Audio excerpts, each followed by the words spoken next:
বড়ি পোস্ত বাঙালিদের ভীষণ পছন্দের একটা রেসিপি। তো চলো বড়ি পোস্ত আমি কিভাবে বানাই সেটাই দেখাবো।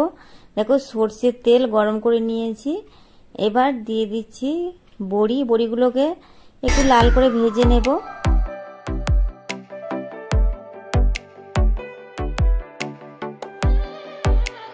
বড়িগুলোকে খুব ভালোভাবে ভেজে তুলে নিয়ে ওই কড়াইয়ের মধ্যে আর একটু সরষের তেল দিয়ে গরম করে নিয়েছি।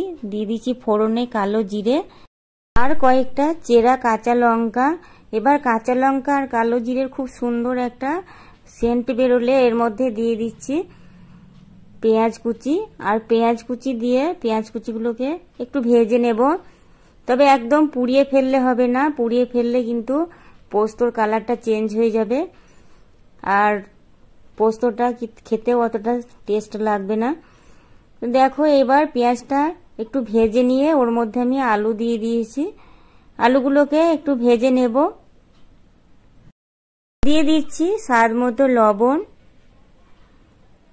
এবার আলুকে পেঁয়াজের সঙ্গে খুব ভালোভাবে ভেজে নিয়ে তারপর আমি এর মধ্যে একটু জল দেব।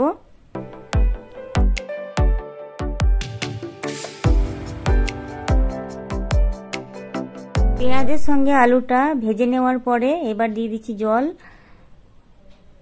ঢাকা দিয়ে কিছুক্ষণ আলুটা সেদ্ধ করে নেব।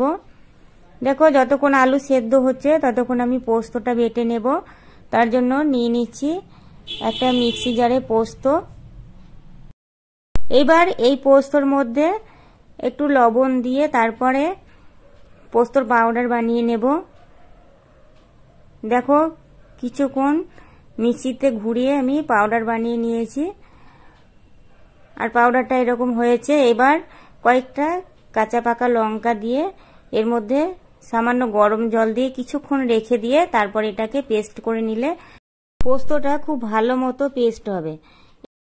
কিছুক্ষণ পর ঢাকা খুলে আলুগুলোকে একটু চেক করে নেব যে সেদ্ধ হয়েছে কিনা।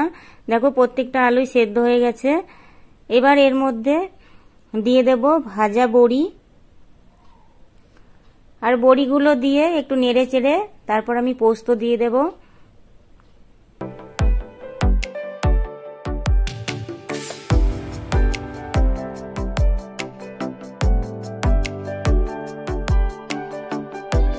এবার পোস্ত বাটা দিয়ে দিচ্ছি আর এই মিক্সির বাটিটা ধুয়ে আর একটু জল দিয়ে দিচ্ছি। দেখো এই বড়িগুলোতে অনেকটা জল টেনে নেবে। ব্যাস এবার 2 মিনিট মতো আমি গ্যাস কমিয়ে ঢাকা দিয়ে রেখে দেব, তাহলেই হয়ে যাবে পোস্ত রেডি। অবশ্য অনেকে আলু দিতে পছন্দ করে না, সেক্ষেত্রে কিন্তু আলুটা বাদ দিলেও দিতে পারো, তবে আলু বড়ি পোস্তটাও খেতে ভীষণ ভালো লাগে।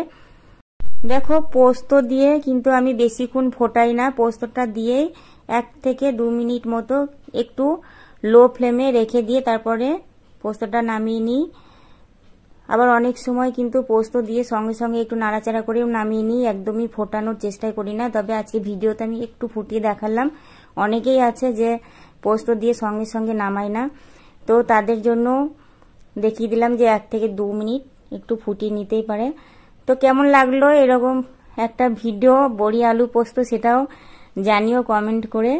আর তোমরা কি আমাদের মতো পোস্ত খেতে ভালোবাসো কিনা সেটাও জানিও। আর সবার শেষে একটা কথাই বলবো যে চ্যানেল যদি সাবস্ক্রাইব না করেছো তাহলে চ্যানেলটাকে সাবস্ক্রাইব করে নিও। Thank you.